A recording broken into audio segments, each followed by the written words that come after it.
부르심에 합당한 삶에 대해서 지난주에 겸손에 대해서 함께 같이 나눠봤습니다. 겸손은 공동체 대인 관계에 있어서 첫 번째 첫걸음에 있어 가장 중요한 삶의 태도다라고 말씀을 드렸습니다. 이 겸손이라고 하는 게 단순히 그냥 이렇게 허리를 굽히는 그런 낮은 자세를 취하는 그런 하나의 그 태도가 아니라 자기 자신의 지위, 위치, 그리고 자기 성취, 자기 어떤 권위, 이런 것들을 다 벗어버리는 거예요. 자기가 세상적인 것들로 무장하고 있었던 것들을 다 벗어버리고 내려가는 게 겸손이다 그랬어요. 그래서 제가 겸손은 참 어렵다, 겸손하기 참 어렵다, 이렇게 말씀을 드렸습니다. 성경에서 말하는 이 겸손은 천성적, 자연적 기질이 아닙니다. 우리 인간은 태어나면서 겸손이라고 하는 천성적, 자연적 그런 품성을 가지고 있지를 못해요. 본질적으로 성향이 교만해지려고 하는 성향, 더 높아지려고 하는 성향, 낮아지려고 하는 게 아니라, 낮은 곳에 내려가려고 하는 게 아니라 더 높이 올라가려고 하는 이 세상에서의 삶의 가치, 철학, 이런 것들은 이 겸손이라고 하는 것을, 성경에서 말하는 이 겸손이라고 하는 것을 담아낼 수 없다라고 하는 거예요. 그래서 이제 예수님은 나으는 마음이 온유하고 겸손하니 그랬어요. 예수님은 겸손하신 주님이라 그랬어요. 본질적으로 하나님이신데 하나님과 동등됨을 취할 것으로 여기지 아니하시고 자기를 비웠다 그랬어요. 자기의 모든 위치, 포지션, 그리고 자기의 권위, 능력, 그 모든 것들을 다 비웠다 그랬어요. 그 비우고 그 다음에 피조물의 형상으로 이 세상에 내려오셨다, 낮아지셨다. 그것이 하나의 겸손의 하나의 모델이다. 모델. 오늘 우리들이 대인 관계에 있어서 우리들은 이런 겸손이라고 하는 것을 갖기가, 자연적으로 천성적으로 갖기가 쉽지가 않습니다. 그래서 이 겸손은 학습 그리고 훈련돼야 된다. 아주 강력하게 내 삶을 통해서 학습과 훈련이 돼야지 습득이 되는 것이다라고 하는 거예요. 그래서 오늘 두 번째로는 모든 겸손과 온유로 있어요. 모든 겸손과 온유로. 이 두 번째 온유. 이 공동체 대인 관계에 있어서 두 번째 가져야 될 우리의 품성, 태도. 그건 온유라니까, 온유. 온유함이다라고 하는 거예요. 그 온유라고 하는 단어가 우리는 따뜻할 온자에다가 부드러울 유자예요. 온화하고 부드럽다, 따뜻하고 부드럽다, 이렇게 사전적으로 정의를 내릴 수가 있습니다. 그래서 영어 성경은 gentle, 온유한, 그럼 gentle, meek, 이제 그런 하나의 그 점잖고 온화하고 친절하고 kindness, 이렇게 번역하기도 합니다. 이렇게 이제 표현을 해요. 온유함을 친절, 온화. 그러면은 우리들이 지금 이 온화, 온유라고 하는 이 단어, 온유라고 하는 이 품성, 따뜻하고 친절하고 그 배려심이 많고 여러 가지로 우리가 이제 설명할 수가 있는데, 이것도 사람이 온유한 성품을 갖는 것도 천성적으로 자연적인 어떤 기질로서 갖기가 힘들다라고 하는 것. 겸손도 주님의 품성이고 온유도 주님의 품성이고, 이 온유함이라고 하는 것도 우리가 내 속에 자연적으로 가지고 있는 그런 기질은 아니다라고 하는 거예요. 이제 개간이 돼간, 이 밭이 개간이 돼서 온유라고 하는 기질을 우리가 가져야 되는데 학습과 훈련을 통해서 가능하다라고 하는 거예요. 우리가 이제 성경에서 이 온유함이라고 하는 단어를 보게 되면은 온유한 그런 프라이스라는 온유 명사는 프라이테스 이렇게 헬라어로 이렇게 말을 합니다. 그래서 이제 성경은 신약에서 이 온유라고 하는 단어가 누구에게 적용이 되냐면 예수님에게 적용이 돼요. 마태복음 11장 29절에서 나는 마음이 온유하고 겸손하니 그랬어요. 예수님의 마음은 온유하다 그랬어요. 내게 배우라 그랬어요. 온유함에 대해서 가지고 있지 못한 우리들에게 주님이 나는 마음이 온유하니 내게 와서 배우라. 온유가 뭐냐라고 하는 것들을 배우라고 하는. 고린도후서 10장 1절에서도 사도 바울이 고린도 성도들을 향해서 나아가면서 담대하게 말하는 게 고린도후서 10장 1절에 나 바울은 이제 그리스도의 온유와 관용으로 친히 너희를 권한다라고 말합니다. 그러니까 예수님의 온유함으로 바울이 고린도 교회 성도들을 권한다라고 얘기해요. 그러니까 이 온유함이 누구에게 적용이 되냐면 예수님에게. 온유한 사람이 누구냐면 예수님이다라고 하는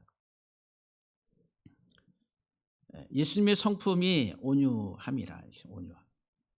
두 번째로 이 온유함은 성령의 열매라고. 성령의 열매. 갈라디아서 5장 22절 이하의 말씀입니다.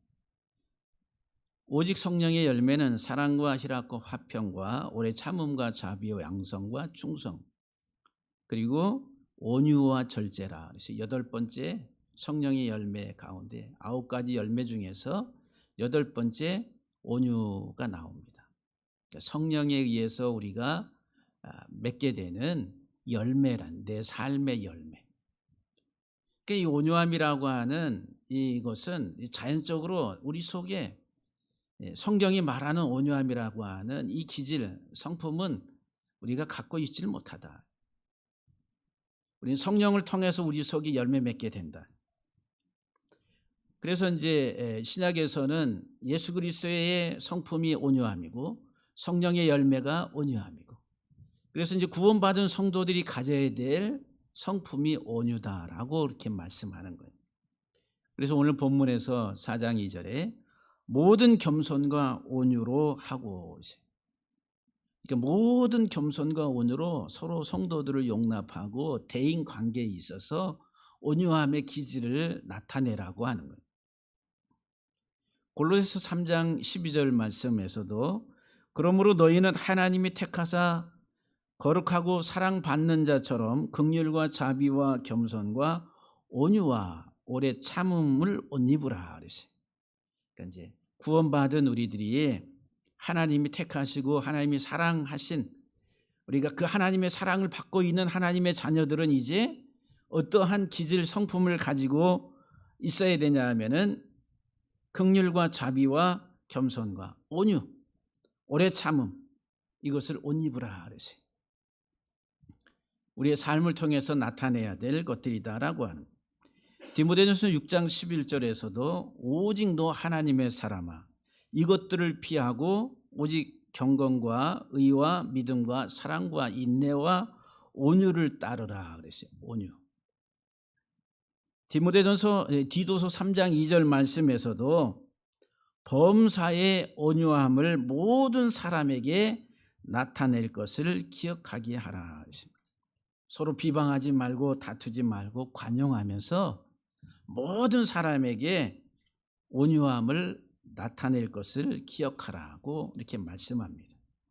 그러니까 신약에서 이 온유함이라고 하는 것은 예수님의 성품이고 그리고 성령을 통해서 우리가 갖게 되는 성령의 열매로서 구원받은 하나님의 자녀들이 이제 우리 속에 가져야 될 태도, 기질이라고 하는 거예요. 그래서 옷 입으라고 그렇게 말씀합니다. 원래는 우리가 이 온유라고 하는 옷을 입지를 못했다라고 하는 거예요. 그러면은 이 온유라고 하는 것이 무엇인지 좀 구체적으로 신약은 구약의 사상, 구약의 그런 하나의 그 의미들을 그대로 이렇게 표현을 하는데 신약적인 하나의 언어를 통해서 우리가 다 알 수가 없어요. 그래서 이제 구약에서 이 온유함이라고 하는 것이 어떻게 사용됐는지 우리들이 살펴봐야 됩니다. 그래서 온유함이란 무엇인가? 온유. 구약에서 온유라고 하는 단어가 아나부라고 하는 단어입니다. 아나부. 온유한. 근데 대부분은 다 어떻게 번역이 됐냐 하면은 가난한, 고통받는, 비천한, 겸손한, 유순한, 그리고 온유한 이렇게 온유한은 한두 번 번역되고 대부분 다 가난하다, 고통받고 있다, 비천하다 이렇게 번역이 되고 있습니다. 그리고 한번 아나바라고 하는 단어가 겸손이라고 이런 의미로 번역이 됐습니다. 근데 이 단어의 어원은 뭐냐면 아나라고 하는 거예요. 아나. 이 아나가 어떤 뜻이냐면 무슨 일에 몰두하다, 뭐뭐에 빠지다, 뭐뭐 하기에 바쁘다, 이 노동하는 것을 말합니다. 노동. 사람이 일에 몰두를 하잖아요. 아나지. 뭐뭐에 몰두하는 거예요. 여러분들 뭐에 몰두하세요? 예? 뭐에 몰두하세요? 돈 되는 일에 몰두하잖아요. 세상 사람들은. 돈 안 되는 일이면은 몰두하지 않아요. 뭐 취미로 조금 하다 말든지. 그런데 싫든 좋든지 간에 돈 되는 일이라고 한다면은 그냥 집중을 하고 몰입을 하고 거기에 몰두를 하게, 거기에 푹 빠지게 된다는 거예요. 그게 아나라고 하는 이 온유한이라고 하는 단어가 거기에서 파생된 거예요. 예, 파생. 그래서 이제 이 단어에서 이제 명사형이 일터, 밭이랑 이게 만들어진 거예요. 뭐뭐에 몰두하는. 과거에는 다 농경 문화니까 밭에 가서 일을 하잖아요. 농작을 통해서 우리가 먹고 우리가 살 양식을 얻기 위해서 일터, 밭이랑에 가서 씨를 뿌리고 농작 활동을 하는 거예요. 열심히 하잖아요. 예. 제가 텃밭을 좀 하다 보니까 돈이 안 되는 것 같아. 그냥 돈을 더 거기다가 쏟아 붓는 것 같아. 붓는 만큼 이게 생산 효과가 없는 것 같아. 그래서 하다가 이제 지쳐가지고 그냥 사다가 먹는 게 낫겠다. 그런 생각을 작년하고 올해 할 때마다. 그래서 저쪽 동네에 박도환 목사님은 한 100평 하다가 너무너무 거기는 이 농장이니까 이 평평한 밭대기니까 햇빛이 하루 종일 들어오는 데니까 또 이 트랙터 가지고 밭 일항을 다 해놓고서 그 다음에 비료를 주고 다 돼 있는 밭이니까 갖다가 그냥 뿌리고 심기만 해도 너무너무 잘 되는 거예요. 그러니까 100평 하다가 저것도 해야 되겠다. 200평. 그러다가 저것도 해야지. 300평. 저기다 저 빈 땅 저것도 좀 주세요. 그래서 400평 지금 400평을 하는데 고추를 얼마나 딴지는 모릅니다. 고추를 어마어마하게 따지. 빨간 고추. 그래서 이제 고기 마당 위에다 해가지고 태양초를 만들어요. 자연 태양초. 그래 맨날 입만 열면 어떻게 몇 킬로가 나올 것 같고 막 옥수수는 갖다 심어놨는데 기대도 안 했는데 그 대학 옥수수가 너무너무 맛있게 잘 돼가지고 그래 하여튼 자기 농사 얘기밖에 안 해. 농사 얘기. 왜냐하면 그분 아침에 나가면 오전 11시까지 새벽 예배 마치고 가서 농작을 그 농작물을 관리를 해. 그걸 끝나는 게 아니라 또 오후 한 4시 반 되면 또 밭으로 나가요. 가가지고 또 물 주고 또 막 또 뭐 약도 뿌려주고 막 하면서 그 몰입 거기에 집중한다는 거예요. 이 아나라고 하는 이 동사가 그런 거예요. 근데 여기에서 온유하다라고 하는 단어가 나왔는데 성경에 보면은 이 아나라고 하는 이 동사, 이 몰두하다, 뭐뭐에 푹 빠지다, 뭐뭐하기에 바쁘다라고 하는 이 단어는 풍요와 번성을 바라봄으로써 발생하는 거예요. 밭에 가서 일하는데 그냥 일합니까?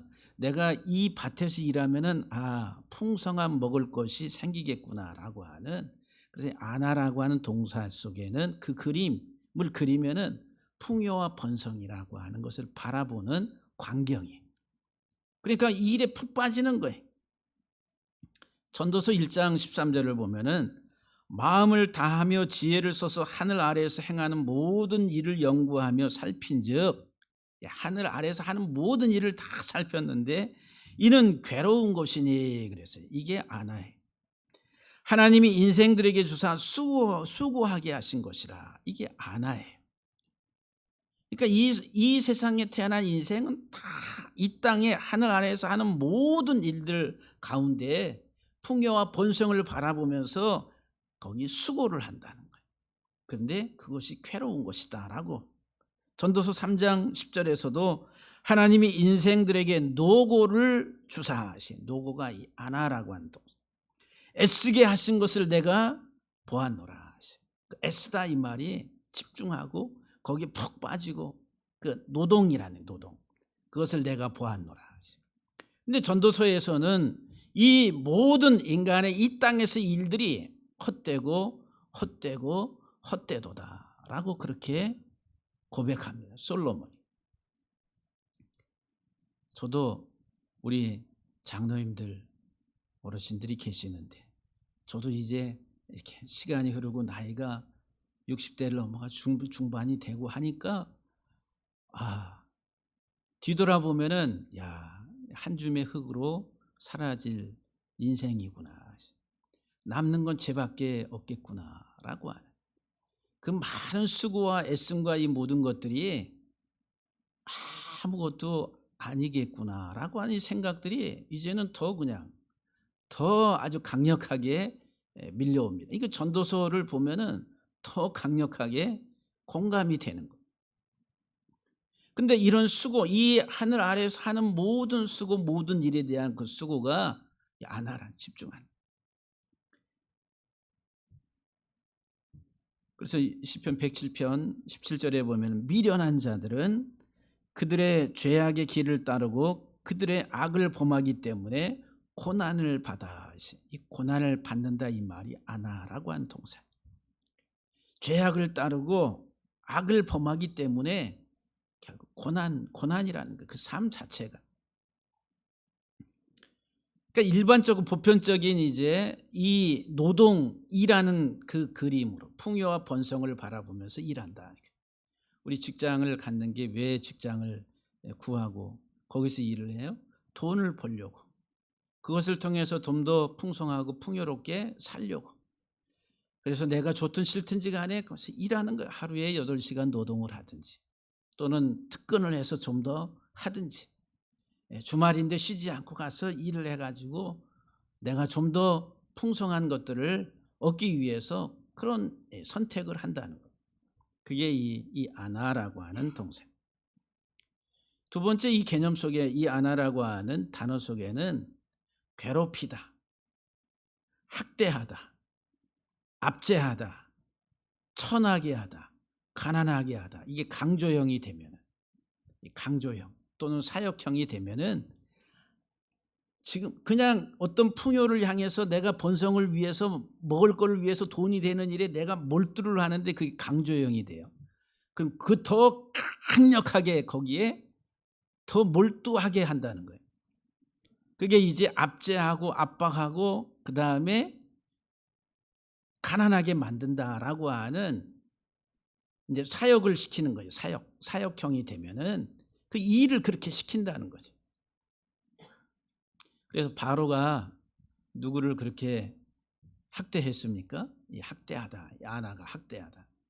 이스라엘 백성들을 출애굽기 1장 12절 이하 12절에 보면은 감독들을 그들을 위해 세우고 그들에게 무거운 짐을 지어 괴롭게 하여, 이 괴롭게 하다 이 말이 아나라고 하는 거예요. 무거운 짐을, 그 사역 이렇게 강조해서 채찍을 내리치면서 왜? 생산성을 높이기 위해서. 이 권력을 가지고 있는 사람들이 약한 사람들을 그렇게 착취를 한다라고 하는 거예요. 착취. 이게 아나라고 하는 동사. 여기에서 이제 가난한, 비천한, 그리고 온유한이라고 하는 단어로 파생돼서 나오게 된다라고 하는 거예요.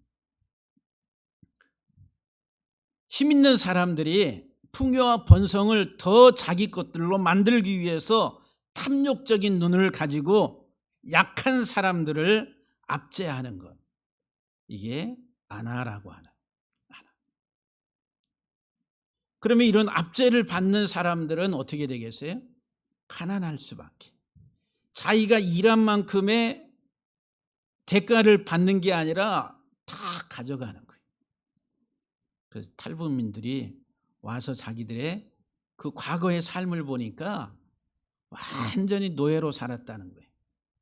김일성, 김정일, 김정은 그 세습 체제 아래에서 자기들은 그 수령님과 장군님과 지도자를 위해서 충성을 하고 그 마음을 가지고 일했는데 그게 와서 보니까 바깥 세상에서 보니까 노예였다는 거예요.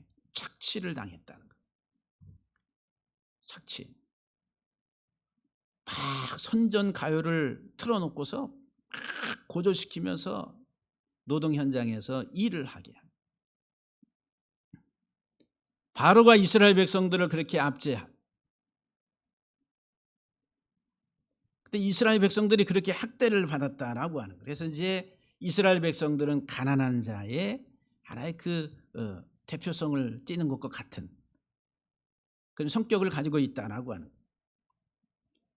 그래서 이 착취의 결과로 압제, 압박으로 학대의 그 결과 그 학대를 받는 사람들은 가난하다는 거예요.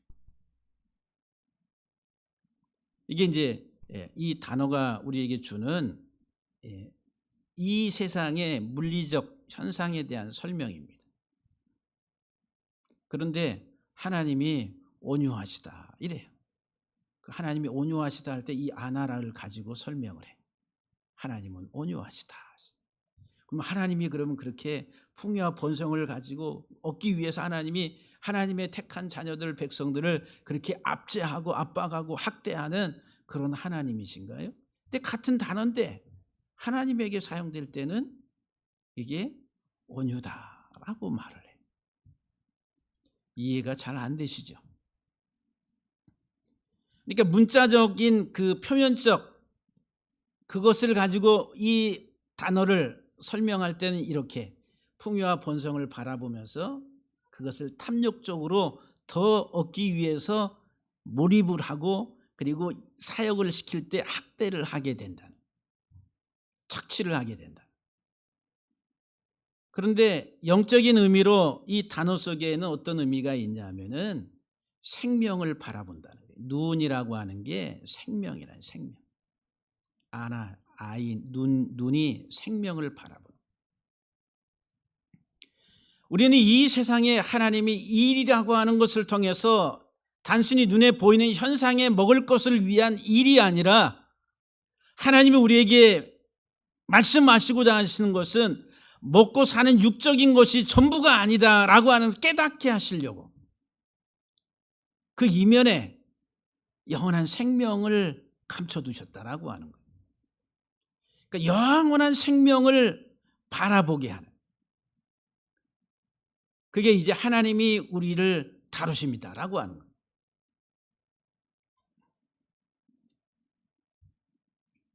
그래서 레위기 16장이나 레위기 23장에 보면은 속죄일이라고 하는 날, 속죄일.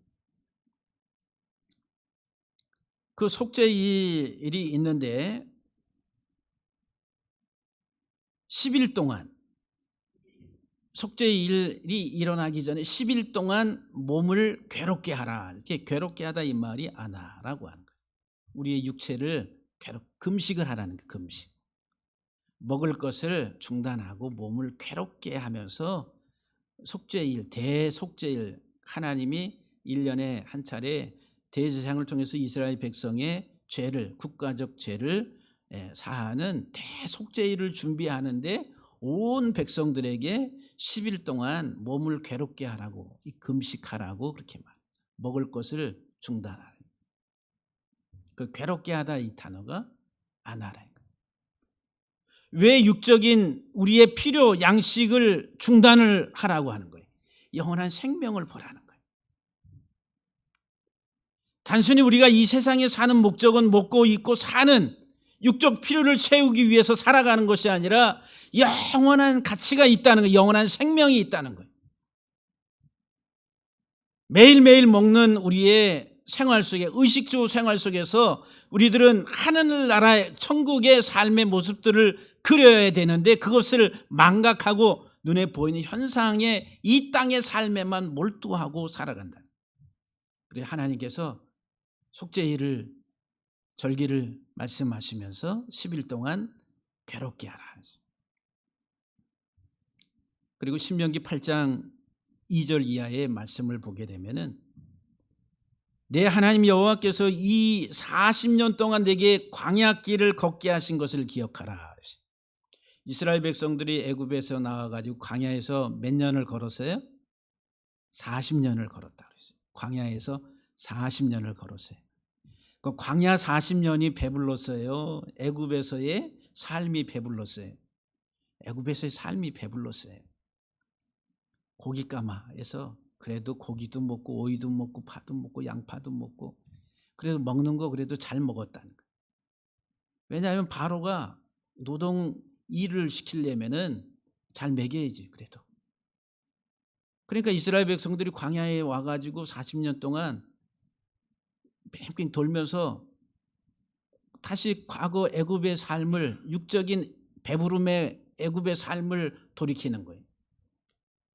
그냥 애굽에 있었으면 더 좋았을 텐데 이 광야에 와서 우리들이 줄이고 있다라고 말합니다.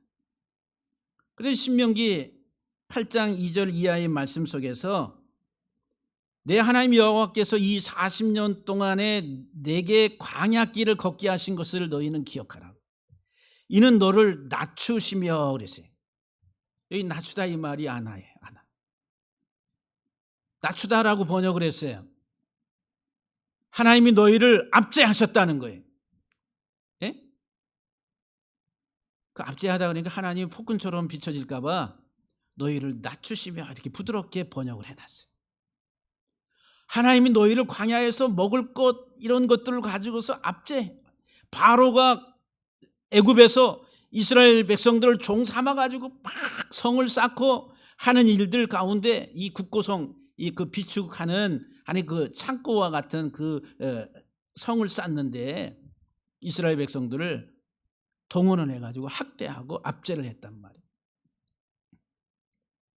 그와 마찬가지로 하나님이 이스라엘 백성들을 광야로 이끌어내가지고 이 광야에서 압제를 했다. 그냥 직역을 하면 그런 거예요. 하나님은 나쁜 하나님이네. 예? 그래요? 너를 낮추시며, 낮추다라고 번역을 하고 너를 시험하사 내 마음이 어떠한지 그 명령을 지키는지 지키지 않는지 알려 하심이라. 너를 낮추시며 너를 줄이게 하시며 그랬어요. 아니 광야에 이스라엘 백성들을 애굽에서 이끌어냈으면은 애굽보다 더 폼나고 멋있는 삶으로 인도하시는 게 좋으신 하나님인데, 그런데 광야에 와서 하나님이 바로가 하는 것처럼 압제를 하고 그들을 줄이게 하셨다.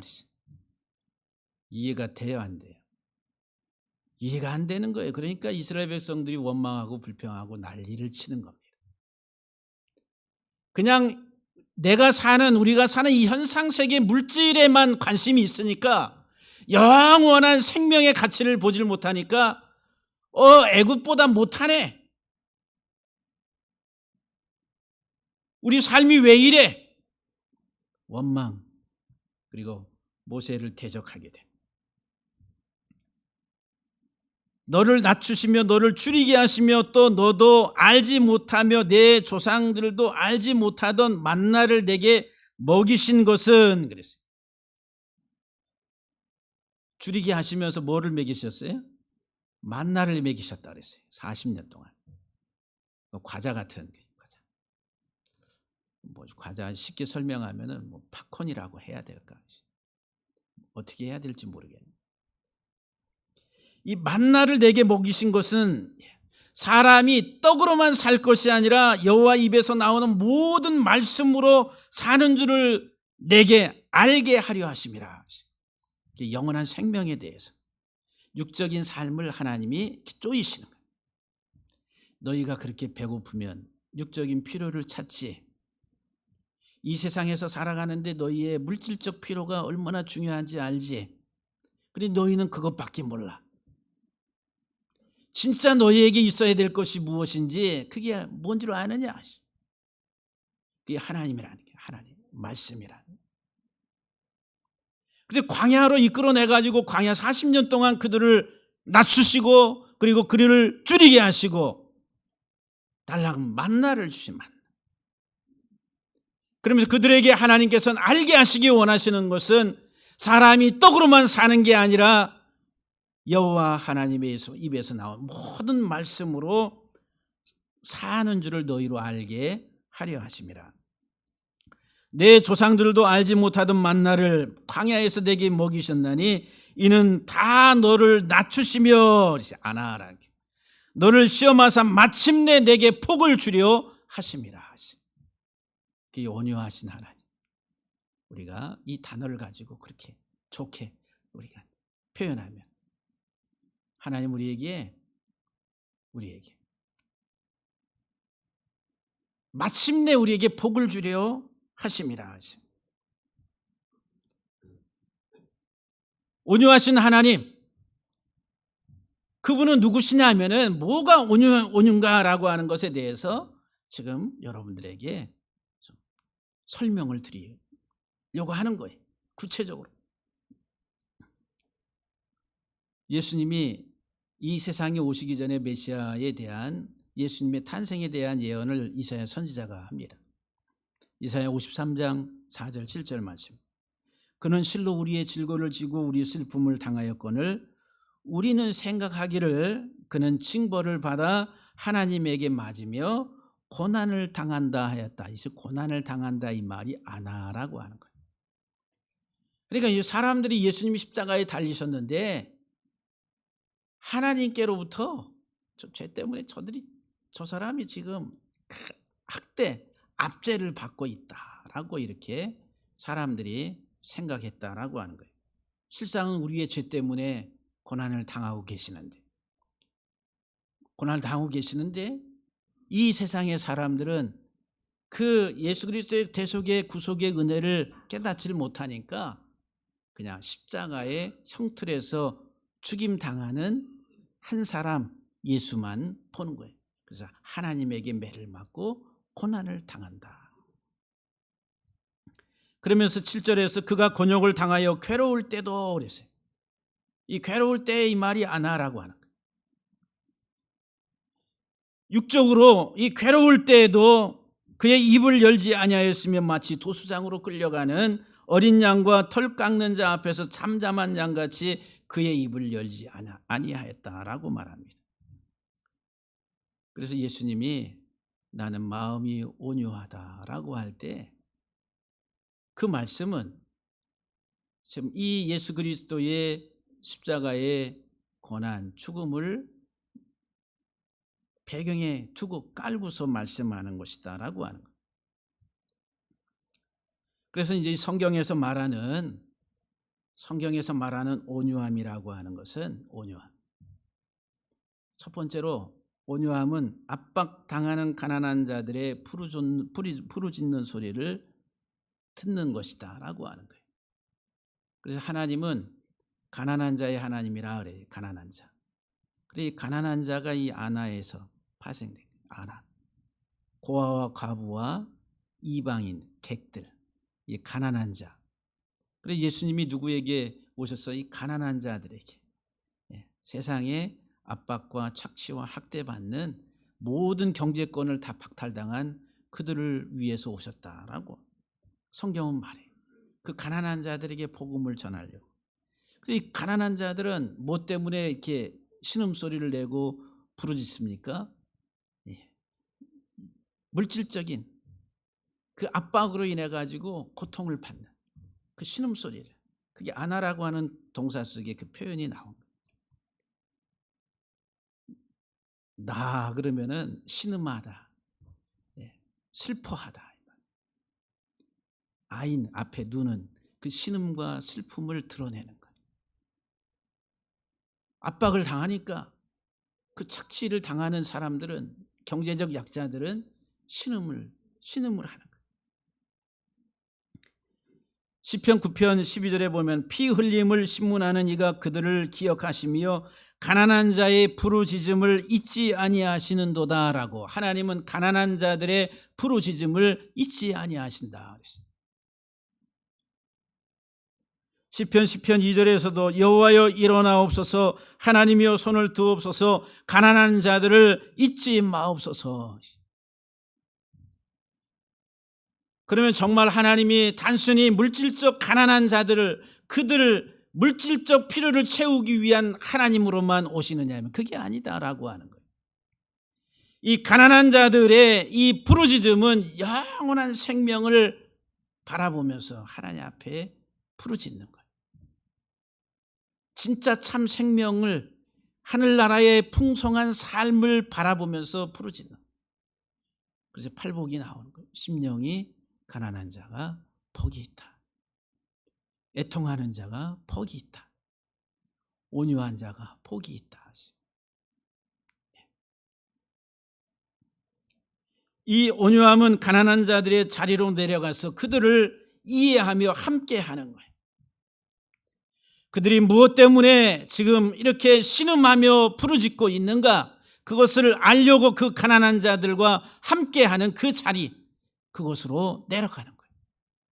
그래서 예수님이 오셔서 누구와 함께 하셨어요? 세리와 죄인들과 가난한 자들과 함께 했어요. 바리새인들과 서기관들과 이 종교 지도자들은 누구와 함께해요? 예, 있는 사람들, 사회적 지위, 이것을 내려놓지 아니하고 세상에서 힘을 발휘하고 있는 사람들과 결탁을 했다라고 하는. 왜? 세상을, 돈을 사랑하기 때문에. 근데 온유함은 그게 아니라 가난한 자들의, 그들과 함께하기 위해서 내려가요. 내려가서 가장 중요한 게, 온유함은 압박당하는 가난한 자들을 생명으로, 영원한 생명으로 인도하는, 그게 온유함이다라고 하는 거예요. 온유함.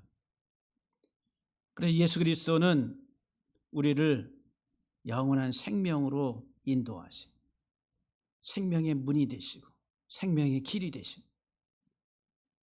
우리에게 눈을 열어서 하늘나라의 삶이 무엇인지를 알게 합니다. 그래서 성도들을 향할 때 대인관계에 있어서 온유함으로 하는, 모든 것을 온유함으로,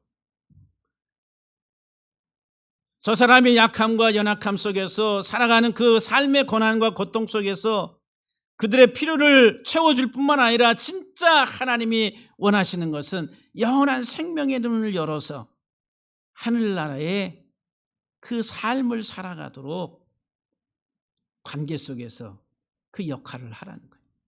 그게 온유함이다라고 하는 거예요. 그래서 이 온유함은 천성적이지 않다는 거예요.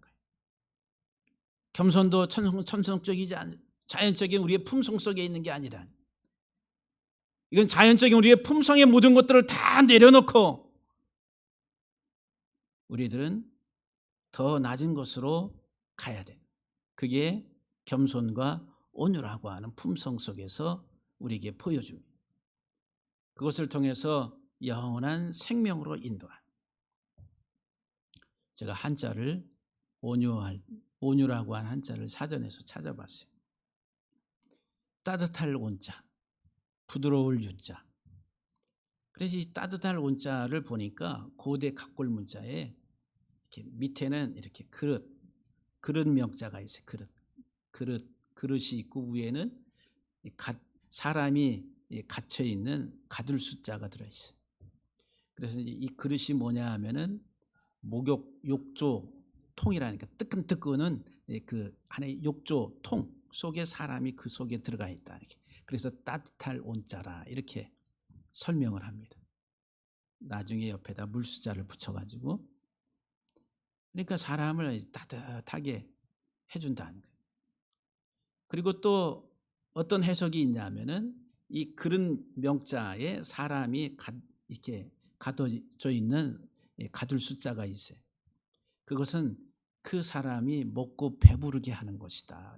먹고 배부르게 하는 것이 따뜻하다. 그래서 이제 우리 속담이나 우리의 말에 춥고 배고프다. 이것은 무슨 의미예요? 춥고 배고프다. 소시민들의 생활의 어려움을 표현하는 말이 춥고 배고프다. 못 먹어서 굶주리고 배고프고 못 입어서 헐벗고 떨고 있는 것. 이게 춥고 배고프다. 이 경제적인 어려움이 닥치면 어떻게 춥고 배고프다 이러잖아요. 그러면은 배부르고 등 따숩다 이 말은 무슨 말이에요? 잘 먹고 잘 사는, 잘 입는. 그래서 이제 배부르고 등 따숩다 이 말은 배부르다 이 말은 잘 먹는다는 거예요. 그리고 등이 따숩다 이 말은 두꺼운 옷을 갖다가 등에다 걸치니까 옷을 잘 입으니까 따뜻하다 이 말이에요. 그러니까는 잘 먹고 아주 잘 입고 잘 사는 그것이 이제 배부르고 따뜻하다는 거예요. 오히려 이 말이 따뜻할 온자의 히브리적 단어에 더 가깝다라고 생각이 됩니다. 그래서 정말 여러분들 겸손하게 낮아져서 저 낮은 자리 가서 낮은 사람들과 함께하고 그리고 온유함으로 정말 그들의 아픔과 그 모든 것들을 이해하고 그들과 함께하는 그 삶의 자리로 내려가는 것. 그거는 자기를 비우는 거예요. 그게 쉬워요? 어려워요? 어렵다는 거죠. 그렇기 때문에 성령의 열매, 내가 하고자 하는 내 노력 의지만 가지고 되지 아니하고 하나님의 성령의 역사를 통해서 우리가 갖게 되는 열매라는 거예요. 나는 마음이 온유하고 겸손하니 내게 배우라고. 오직 성령의 열매는 온유와 절제니. 사랑하는 성도 여러분들, 부름받은 하나님의 자녀들로서 저와 여러분들이 가져야 될 이제 계속 내 삶을 통해서 학습되어지고 훈련되어져야 될 우리의 성품 기질이 뭐냐? 겸손과 온유라는 거예요. 할렐루야. 다 같이 기도하시겠습니다.